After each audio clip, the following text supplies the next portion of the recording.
how's everyone doing? My name is Claudia, and I am a 28-year-old autistic person recently diagnosed who had a meltdown yesterday. Mine are more like shutdowns and I go nonverbal, but I think meltdown is easier to understand. Um, so the context, these don't happen out of nowhere, is that I am currently in Germany and I'm not from here.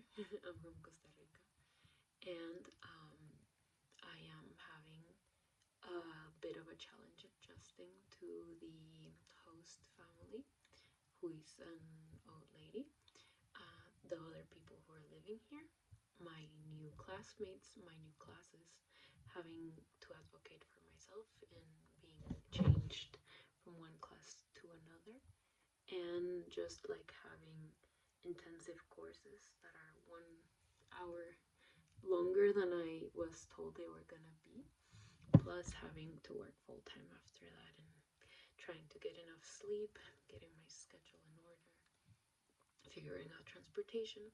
I've traveled quite a lot, so some of these things, like finding out a supermarket, figuring out how to adapt a diet, those are thankfully not so challenging to me.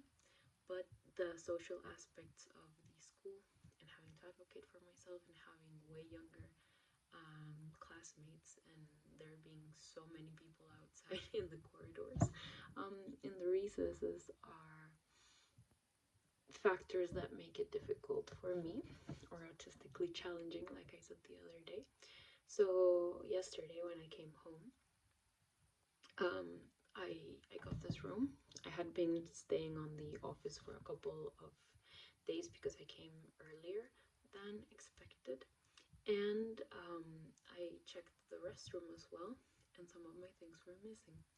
And so I asked the host, like, hey, I think maybe someone threw my things out. And she was like, oh, no, no, no way. Let's go and see. And so I told her, like, yeah, these 3 things are mine, and there's also a couple missing. And she said, oh, I think it was me. And so she takes out the trash can and digs in the trash can and takes out my face cleanser and my toothpaste. And I speak German well enough to have conversations, but sometimes words, I just don't know them, right? I'm not fluent. This is why I'm in classes. And so she takes them out and puts them in front of me, and I'm like, I was already overwhelmed. I had actually already taken a break before coming home because just talking to her was going to be so much of a social demand for me, and I wasn't just ready. So even after taking this break, I came home. This happened. She gave me the things, and that was what poured over. Like, I had a certain level of resistance, and it just surpassed it by just enough. And I was trying to tell her, this this is to me disgusting. I'm not trying to be rude, but I am disgusted. I cannot touch these things. Another thing that aggravates me, like, afterwards, is that she did not apologize, but she just like put them there, and I'm like looking in the dictionary to tell her, this is to me disgusting and this is a problem because you just took them out of the trash and you're giving them to me just like that. And so I tell her, I'm like, disgusting in German, because I did find the word ekelhaft. And she was like, why is it? And I'm like, because you just took them out of the trash. Long story short, she kind of like wiped them down with a little bit of water, which is for me not enough. And I was just like trying to keep up the peace and being like, thank you. And so I came home, not home, to the room. I had already been feeling like crying, and that, as I said, was like what ended up boiling over. And so I cried, and I tried to reach out to some friends to support me. And most of them were busy because we're in different time zones, and also they were working. Um, one of them was able to answer me, and she went immediately into problem solving and how I like should kind of like try and ignore this so that my relationship with the lady is not impacted. and I just couldn't. I just needed in that moment a soft place to land, and I should have communicated better that that's what I needed instead of having her help me solve a problem, which, like, for me, the solutions in that situation are like fairly simple: either wash them with soap or buy new ones. Um, but just like the interaction with the lady was too much, and so I went nonverbal, which for me is a marker of okay, I'm seriously upset and overwhelmed, and that happened, as I said, yesterday. Though I'm no, yeah, it definitely happened yesterday. I'm feeling like it happened 2 days ago. Um, I am blessed enough to have a work that is relatively flexible, so I haven't done much work like actively. I do have to compensate some hours. I'm thinking of taking some time on the weekend to do that, which is not ideal because this is where I wanted to get into the video.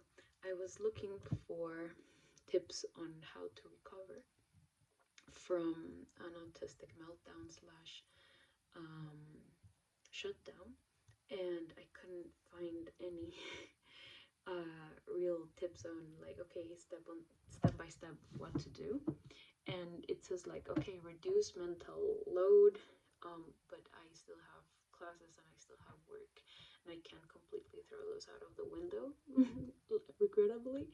um, it says kind of like sleep, take a break. Okay, but if your schedule doesn't allow for it, ideally you could just like superimpose your needs on top of that, but that is not always the case. I saw a video of a lady who has a child, and that this is not something that you can just put in pause, and she didn't have the support network to help her out. Um, so I saw kind of like this deficiency of videos in the internet, and I wanted to post this one, as I said.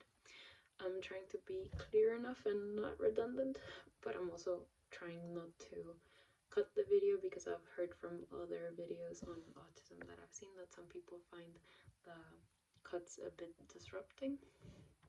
Um, anyway, so I wanted to share my 2 cents on what I'm trying to do to recover in case someone is a bit more lost than I am, and if someone is a bit more understanding how to recover, to help me out and leave it in the comments maybe. Um, so that day, crying was actually very relieving for my stress. I don't know if I can make myself cry in the future, but that definitely did. Like the boil over helped also empty a part of the glass, which was good. Also, talking it over with some friends and some other ones were able to answer me later, and they were like enraged on my behalf, and that always is helpful for me, knowing I have people on my side and that what happened to me is not my own fault, but rather something that shouldn't have happened that I'm having to deal with.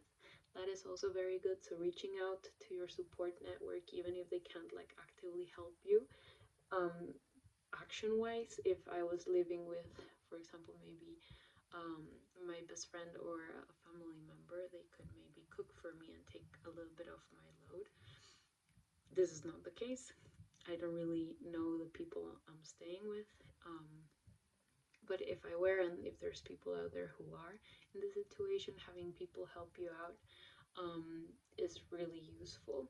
Yesterday, I was on a call with one of these friends that I'm mentioning, and she helped me kind of like prepare myself mentally to take a shower, which was also good. So she was like, "Oh, but imagine what good it would be to feel the hot water on your skin." And so on. The day before that, I hadn't actually showered, which is kind of like what I was saying about meltdowns not happening out of nowhere. Like there's been stress building up so that this happens, and the day before that, I was too tired and had too many things on my plate, and just dropping the shower felt like a reasonable thing to do. It is also winter starting summer, so that is also a good thing that I wasn't really that smelly. Um, but yeah, as soon as I finished crying, I didn't have energy to do anything. So what I did was scroll on YouTube for a long time. This is kind of like a minimum level coping mechanism. It doesn't really give you anything. It is just like a way of passing time. But in that moment, I believe that that time helped me rest for a bit, enough to have enough energies to then take care of myself in some ways. So what I would recommend is, if you're going to do that, maybe try and set an alarm or a goal hour in which you will try and stop that coping mechanism, because it has happened to me before that I just stay there longer than I feel comfortable with, and then I feel even worse. So once I've rested a little bit, sleeping would have been ideal, I believe, but sometimes when I'm upset, I just don't have the peace in me to go to sleep. So that was a good idea, and just taking my mind off of things was a good idea. Once I was able to have a bit more of energy, the first thing I did was drink water. Hydrating was a huge change in how I felt. Meltdowns can be very tiring, and water entering your system felt, well, my system felt refreshing, but also hydrating, soothing. So that was the first thing. As I believe I mentioned, I changed rooms, so I had things all over the place. So trying to make the place kind of like into my personal oasis was my next step. The room had many pictures. You can see two of them already, but it had way more. I put some away and reorganized so that there wouldn't be so much of a mental clutter. This could translate into someone else's life, just organizing a little bit, reducing mental clutter. If you don't have the energy to organize, just put everything somewhere you can see it for a while, so that your mind has like more soothing signals and environment. Oh my gosh, I'm so sorry. Um, so that really helped, and that gave me a bit more of energy. Um, so next step was to feed myself. I didn't have anything here, and I didn't have also strength to make something, like go out and buy something to make. So I had just enough energy to go out and buy something already made. So this is what I did. Cold temperatures for me are really soothing, and as I mentioned, it's like December, sorry, not December, winter starting spring, and the cold air and walking a little bit actually also helped. I took the opportunity also to buy some things for my room, such as some scented candles and scents that I know will be soothing for me, as well as some cafe filters for like my tea station that I've already set up, which is also something that helped this room feel more like my personal oasis. So drinking water, feeding yourself, reaching out to your network, having a nice space. Um, Textures also, like dressing comfortably, maybe having like a nice blanket, covering yourself with it, having something to cuddle. Hot drinks are also very soothing for me, so that is also something that I try to implement usually before a meltdown, um, to help me avoid it, but after a meltdown also, but specifically hot chocolate. So today I've drank like 2 cups of hot chocolate already. I feel like it really helps me. I've reduced demands, as I mentioned. I'm like moving work things for later. It is not ideal because it is still in the back of my mind. Ideally, there would be like disability leave that would allow me just to have sick days, um, or more sick days than like a neurotypical person or like a regular employee. But that is something I wish to discuss, so wish me the best of luck. I don't think much will come of it, to be quite honest. I'm safe enough to try. And then also doing things that you love that aren't too tiring is also a good idea. So for me, I had German class today. It is tiring. It still has that social aspect. It is demanding, but also languages is one of my um, like favorite interests. What was the word? Special interests. So that also makes me happy. Because of external circumstances, had to go to the language school and back today by bicycle because there was a protest of the people on the transportation um, area. So that was also something that happened today, but I think a little bit of movement, not like strong exercise, but just movement also helps. Today morning I did my morning yoga, which is also part of my routine that I've implemented since last year, end of last year, so maybe like a month and a half now, and it's really helped. And keeping that part of the schedule makes me of the routine makes me feel good. And today, as you see, I am pampering my face, my skin, so that I feel like I'm taking care of myself and I'm relaxed a bit more. And usually I go to bed because of work and the time difference around 11 to 12. And the last thing I do before that is showering and getting ready for bed. But today it's like 6:40 or something, and I'm already showered and I have my pajama. I'm using a face mask, doing a little bit of massages or just like caresses, and making sure that the mask stays nice and tight in my face.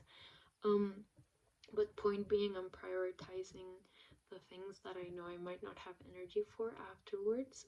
And usually I wouldn't do this so early because I would still hope to do a little bit of strength exercise or core exercises because I have lower back chronic pain, and those help me manage that. But I know that today is not the day. Today is just the day to try and recover my energy so that I can carry on with this life era that I've chosen for myself, where I'm like intensively learning German and working. And so yeah, today is not the day. I'm trying to rest, minimize commitments, minimize expectations of myself. I am trying to be less,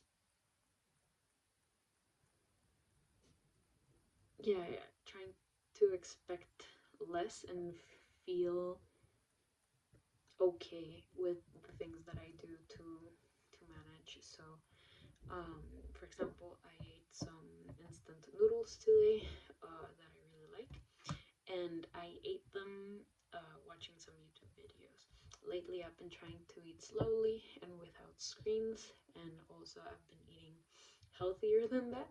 But today I wanted to eat that, and I know that once in a while this is not gonna be bad for me or not gonna kill me just to eat something watching a screen. And it felt like the right level of energy and comfort, so I'm not expecting myself to force myself to do something different today. So yeah, reducing expectations. I had a therapist once that was treating me, trying to treat perfectionism before I had my diagnosis. And when I told her about wanting to get tested for autism, she said, okay, but we have to then stop this process, because if you suspect you have autism, this will have, like, autistic perfectionism, it has different standards than just normal perfectionism. So we had to stop that. And yeah, so I know that that is a thing I need to watch out for, being kind to myself and not expecting too much of myself in these days that I am recovering, because it is taxing. So kind of like as a summary, my tips are if possible, try and make your life balanced and have space enough so that the meltdown doesn't happen in the first place. This involves reducing stress, sleeping the 7 to 9 hours that we need to sleep. If you're feeling tired or groggy, maybe you're closer to the 9 hours instead of the 7 hours. So considering that, eating nutritious, colorful food, and having some rest in the many areas that we need rest. So emotional rest, cognitive rest, physical rest, social rest, which all of those can look very different from many people, but creative rest. So having all of these areas taken care of would ideally avoid meltdowns, but life is life and life happens. So if it does happen, crying is, for me at least, very regulating. So if you have the chance to, go ahead, cry. After that, rest if possible, take a nap if possible. After that, drink some water, make your space comfy, get yourself some food. Um, Hygiene is ideal, but I can also understand if it goes to the side a little bit on this stage. But just like a minimalistic routine also helps. Just instead of, I don't know, doing your 7-step shower, then just wash your face and put some deodorant on, or if you can, just rinse yourself through hot water. That can also help. And try and sleep early. In the following days, try and reduce demands, both external and of yourself. And remember that it takes time, that it is tiring, that it is taxing, and your body needs to recuperate. And from making this video, I also realize talking about it helps. Reaching out to friends who understand you and understand how to make you feel better also helps. So yeah, those are my 2 cents on the topic. If it helped anyone, I'm very glad. If you have other points or ideas, I am very happy to read them. I am still learning. As I mentioned, I'm recently diagnosed with 28 years. So I've been living basically 28 years of my life not knowing I was autistic and just going through life. And it isn't the easiest thing to do, as some of you might already know.